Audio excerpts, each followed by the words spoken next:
Good evening and welcome back. I hope that you had a wonderful day.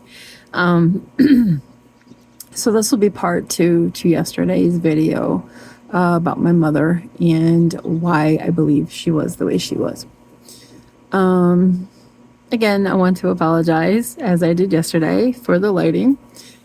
This is being filmed on the same day as yesterday. Because I'm going to the dentist tomorrow and I don't know if I'm going to be able to talk afterwards. So I decided to do this right now because who knows? Anyway, so it's now almost completely dark outside and the only light I have is my big bright sun. Okay. First of all, my mother died and I looked it up. 2014. Okay, so for those of you that wanted to know, my mother died in 2014. My mother was raised by an abusive mother and an alcoholic father. My mother's side of the family has a very long history of mother to daughter abuse. So it goes back for many generations. However, it ended with me.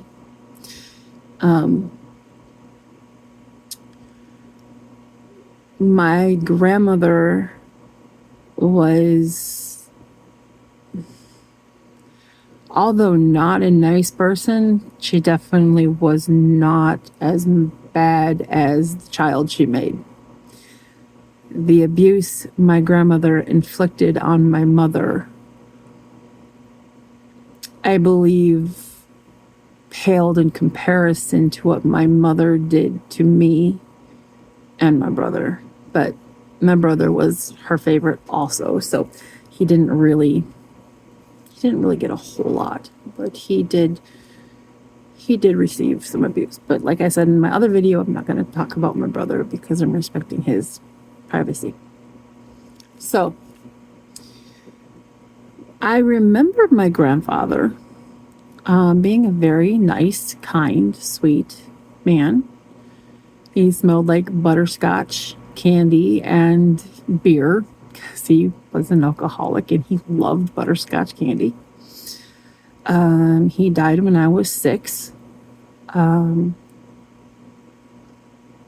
All of my memories with him are good. I have about 3 specific memories with him, and I in no way believe what my mother had to say about him based on my feelings towards him. However, I was just a child. I was literally 6 years old. So I honestly can't know for sure if my mom was lying about this or not. But my mom said that my grandfather sexually molested her.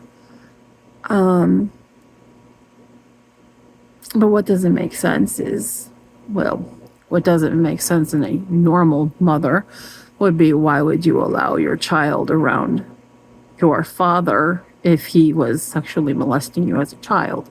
And she had no problem leaving me with him for long periods of time. My grandfather and I did a lot of things. We went fishing and spent lots of time together alone.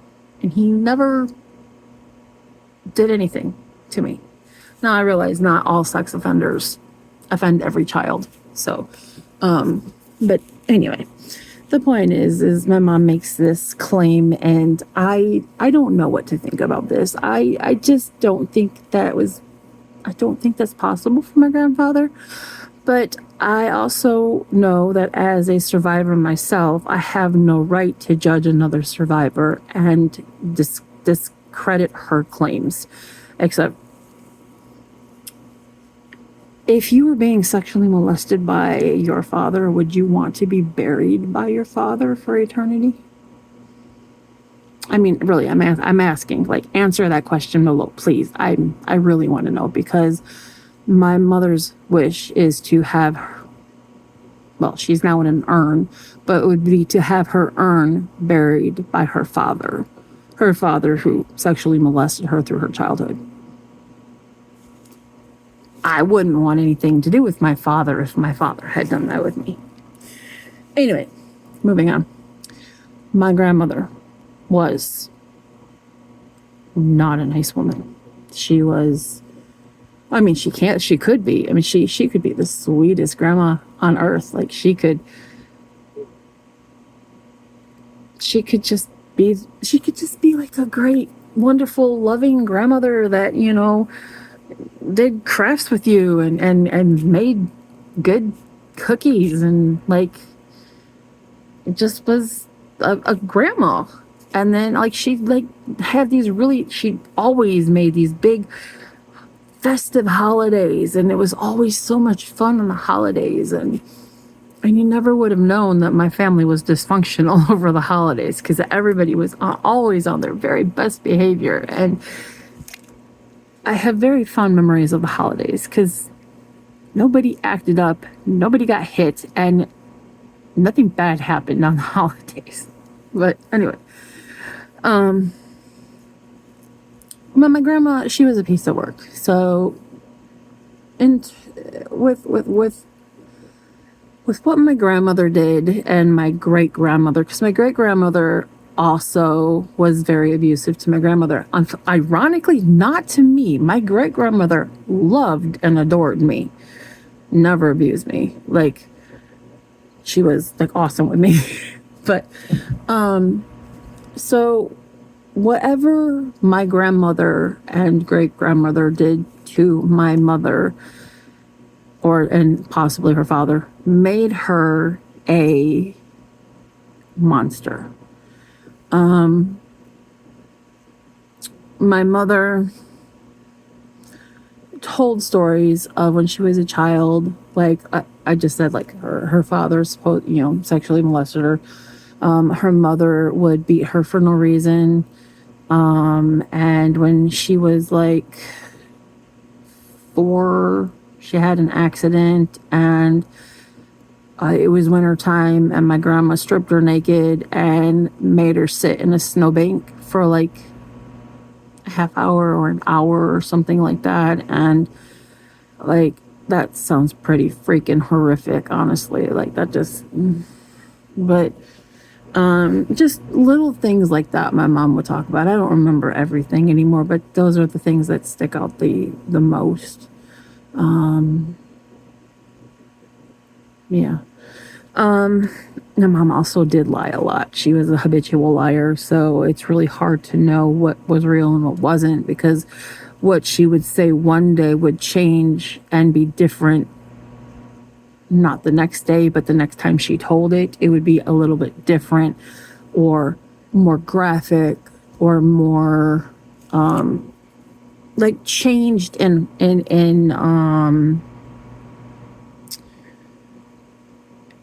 just changed in ways that made the things that she said seem fake. Because when a survivor tells a story, the story doesn't really change. Yes, they may find more details as they go through therapy. They may uncover new details, and then therefore the story changes a little bit because there's further details that are being added. But this wasn't what I'm talking about with my mom. I can't really explain it. It's just I don't really have a way I can explain it. I can just tell you that her stories were never the same. People would change, places would change, things changed. Anyway, I don't honestly know what my mom's childhood was like. I can only go by what she has said. And again, this is coming from a woman who was a pathological liar and a narcissist with severe psychological issues. Now, when she had me, I do not have proof of this, but I do I do, but I don't. So I believe that my mother would leave me for long periods of time in my crib or in my swing and not have anything to do with me for hours, because she made comments throughout my growing years about how when I was a baby, I banged my head, into my mattress to self-soothe myself. Well, she said I was weird because I would bang my head to go to sleep, and that I would cry for hours and hours and hours. Well, I learned through therapy that that's a self-soothing thing that a baby does when they are being neglected, when their needs are not being met. They will self-soothe themselves by banging their heads or rolling their heads or doing other repetitive actions to soothe themselves. I do have, excuse me, I do have proof that she left me in a swing that was way too small for me, because I had outgrown that swing, but she had crammed me in it, and obviously I was in discomfort. You could clearly see that it was hurting me, and I was in a lot of discomfort. And on the video, which the video would be one of those big projector wheel things that you put on a thing and then strung the film through and then played on a projector, was one of those kinds of things, really old, because I am 48 years old and I was born in 1977, so a long time ago. But there's a video of me literally screaming red and just in agony, and you can hear my mother in the background laughing as I am crying in pain. And this video goes on for a good 5 minutes or so. I don't know. I remember she showed it to me when I was like 9 or 10, and she, as she was watching it, even laughed. So she's laughing in the video and she's laughing as she's watching it. And she looks at me and she goes, "You cried so much." And I looked at her and I'm like, "Mom, you have me crammed in a swing. That is way too small for me." And she's like, "You're such a baby," or whatever. So it's just like she didn't get it, or she would just loved causing misery so much that she couldn't see that she was causing misery. Anyway,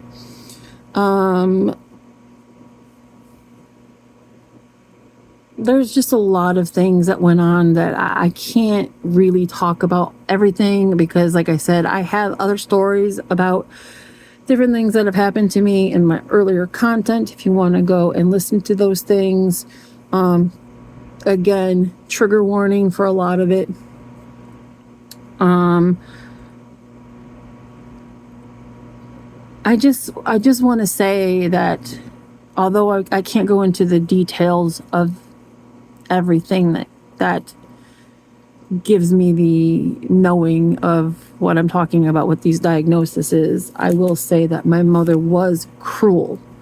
She was conniving. She was manipulating. She was charming, incredibly intelligent. She could fool you for anything. She could make you believe anything. She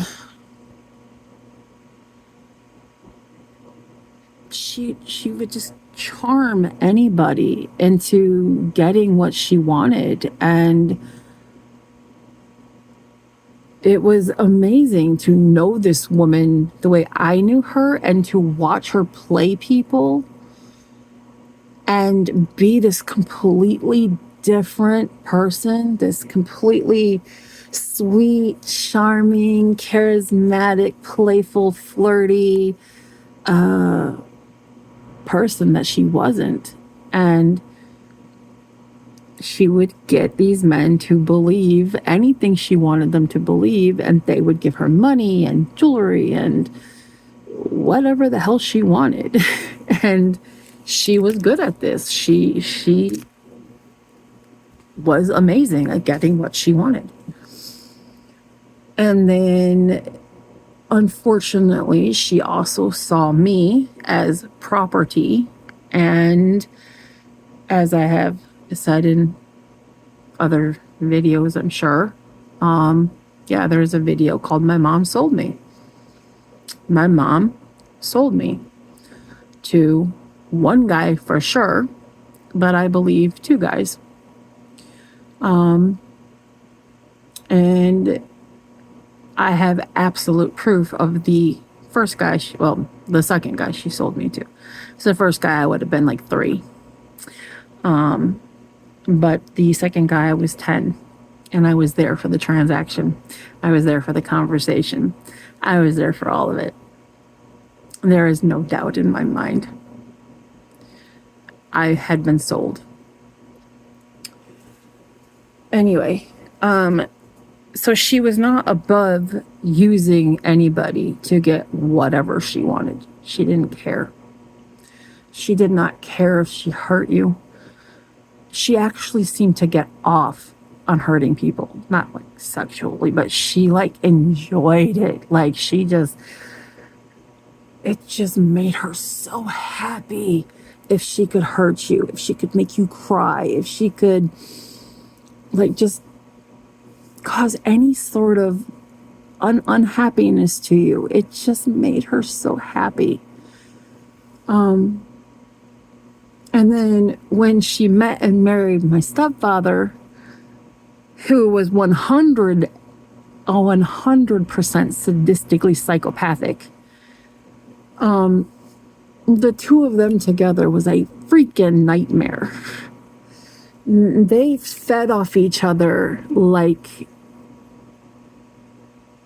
it was crazy. They were both narcissistic. They both loved tormenting people. They both loved causing pain and suffering, especially to me. They just,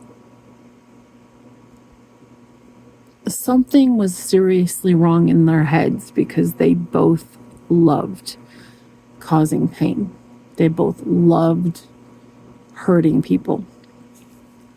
And I will do a video eventually about my stepfather, but I'm not releasing any content right now that has extreme sexual content in it. Not sexual, well, yeah, that too, but I'm not releasing anything that has extreme triggering content right now, because I'm dealing with something personal that when I have that taken care of, I will be back and I will be reposting or continue posting my story from where I left off. And because I have so much more to go, like I have so much more and it gets so much worse. Like I've not even touched the tip of the iceberg with what I have shared so far. It just gets so much worse. But when I do the video of my stepfather, you will understand why I say he was a sadistic psychopath, because if you look up the meaning, it fits him 100%.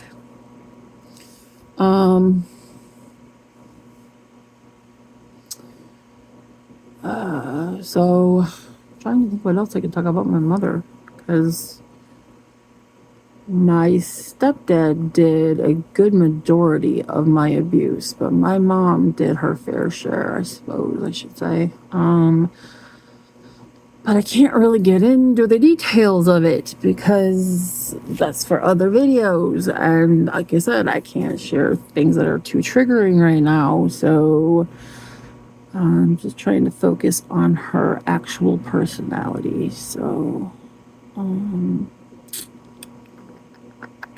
I know that she believed that she could never do anything wrong, that she was always perfect, and that everybody else was wrong. Everybody else had mental problems, and everybody else needed therapy, and everybody else. It was always everybody else.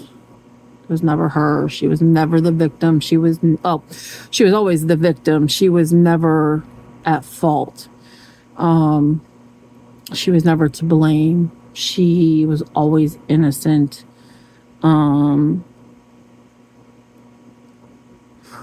You could have 100% facts right in front of her, and she would find a way to flip it around to her advantage. The woman was insanely smart, like scary smart. And the way she manipulated people, it was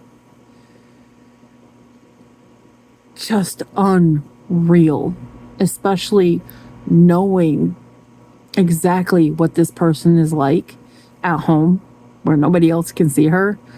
And then in public, she's like this mother of the year. Like everybody's just like, oh, you're just the greatest mom. Your kids are so lucky.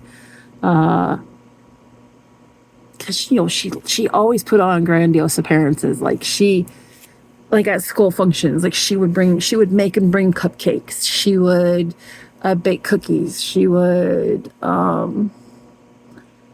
host like parties at school, like when we had like Valentine's Day or Christmas parties or whatever. She was part of it. She came to a couple of the plays that were in elementary school and like did some things there. It's like she had people completely believing that she was this amazing, wonderful, normal person. And she was anything but. She was terrifying, violent, cruel. She tortured me. She sold me, like I said already.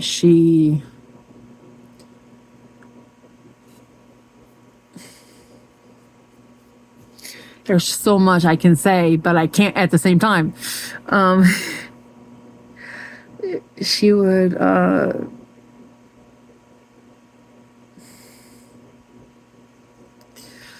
she was just a monster. She was a monster. That's all I can really, really say.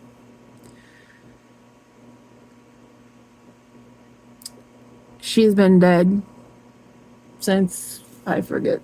She's been dead since 2014. And this woman is still in my brain. She is still causing me problems. She is still causing me night terrors. She still controls so much of me.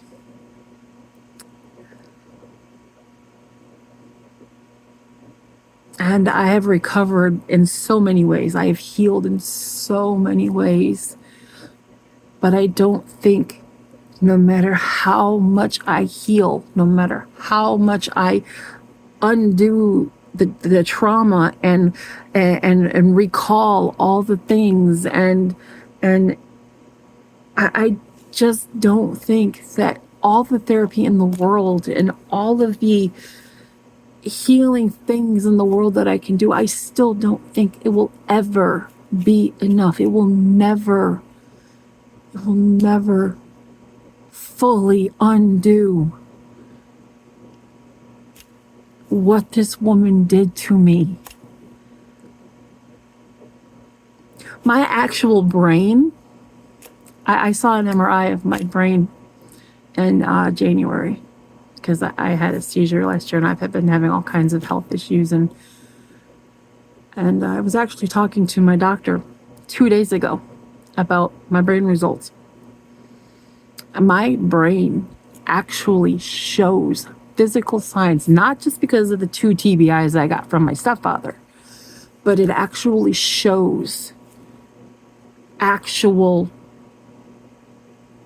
different changes to my brain versus a brain that hasn't been traumatized. That was unreal to see how a child's brain forms in their formative years while it's in severe trauma versus how a child's brain forms in its formative years in a household with love and safety and all the good things. This woman was so awful to me that she literally changed the physical makeup of my brain. And it's on MRI, and I have fucking proof. Sorry, I didn't mean to swear. I have literal proof, and my neurologist has even said that all of the things that we discovered from trauma is from growing up in a survival mode. Because ever since I was like 5, I have had to be in survival mode. And I can't get into the graphic details right now because it's a whole nother set of videos away. But I had to learn how to survive for myself and take care of my brother. Starting at 5 years old.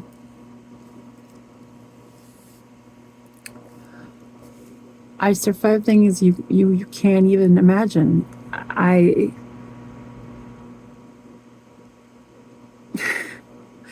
One day I will share everything. One day I hope I can tell my entire story. One day I hope that I can tell my story. And all I really want out of it is to help other people. I want to help other victims and survivors to know how they are not alone, how no matter what they're going through, there's other people that are also experiencing. Because I know when I was growing up, I felt like I was completely alone, like nobody else. Because in my time frame of childhood, in the early 80s, child abuse was not talked about. It wasn't on TV. It wasn't on the news. It wasn't anywhere. It's like, to be a child that was being abused, I felt like just me and my brother were going through this, and there was no other child in the entire world that was going through anything like this because it was never talked about.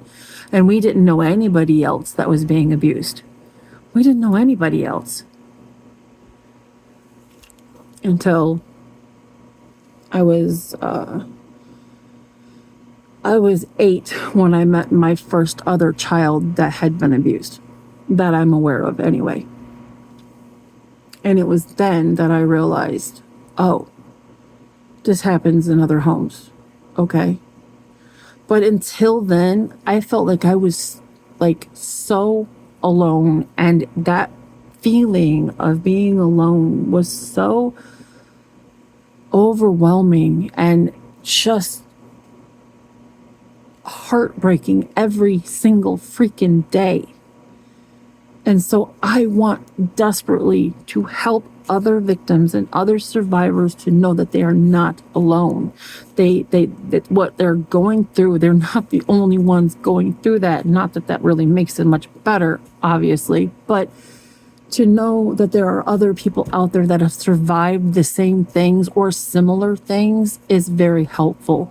Because as I have done a lot of work in the community, and I have talked to several, if not probably over 100 different survivors and victims, and advocated and I have done so many speeches and survivor speeches and presentations and just so many things. And I have met so many victims and survivors. And the one thing we all have in common is after we meet somebody that's been through something, either nothing's ever identically the same, but something that is like basically the same thing, it is a healing thing that I don't even know how to describe it. It's just, it allows you to heal in a way that therapy doesn't do. And talking to people that haven't been through trauma don't understand. And you heal faster and better talking to other people that have been through what you have been through, or similar to what you have been through, rather than talking to somebody that has never been abused a day in their life and all of the information comes from a book. Survivors thrive better talking to other survivors. And that is my goal, is to just keep sharing my story so that other victims and other survivors hear the things that I have been through and can resonate, and then start their healing journeys, or talk to me, send me a message. I don't care. We can start talking. We can start healing together. I just want to help people to heal and to get better, and to know that they are not going through this alone, no matter how alone they feel, no matter how alone they are at that moment. They are not truly alone, because there are other people out there that have been through the same things, or close to the same things. And I know I am not the only one out there that has had a mother like this. Actually, the movie Mommy Dearest is very close to my mom. I can't even watch that movie. I watched it one time and I had a massive panic attack. Because that was so much like watching my mom. But also not quite. But yes. There's so many similarities. But I'm not one of those people that goes, oh, my abuse was the most horrific out there. Nobody else has been abused as bad as me. No, I don't believe that at all. Yes, my abuse was bad. My abuse was labeled severe. But I know there are people out there that have been through much worse. And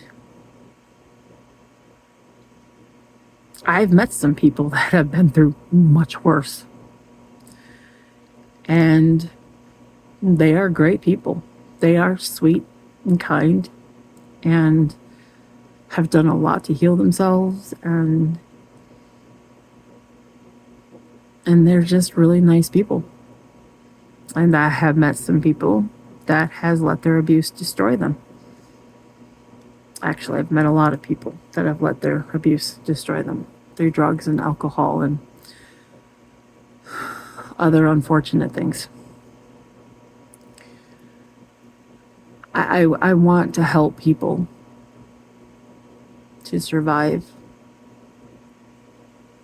and heal, not stay lost in the darkness of their pain and suffering. Even though, like I just said, no matter how much therapy I go through, I don't think I'm ever going to be fully healed. I still believe I have healed quite a lot. And I have a lot to offer. And I just really hope one day I can do what my dream is, and that is to help as many people as I can to heal and know that they're not alone, and that they always have somebody to talk to, and that life does get better after you get out of the situation you're in, which unfortunately a lot of people don't survive. But those of us that do, life can get better. It doesn't have to stay bad. It doesn't have to stay violent and awful And it doesn't have to stay that way. There are people out there that can help you get better, help you live better, help you get the life that you deserve. Anyway, I have rambled on for 35 minutes, and this was just supposed to be about my mom, but I'm just very passionate about this topic, not only because I am a survivor, but because of how badly I want to help other people. And so I'm going to go. I have explained my mom the best that I can,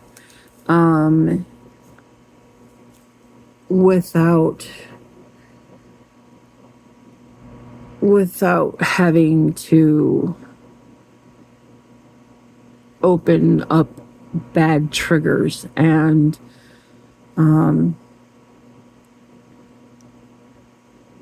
things like that.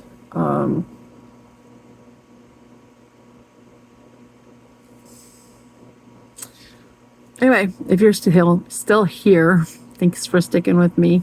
And if you're not, I hope you have a good day wherever you went.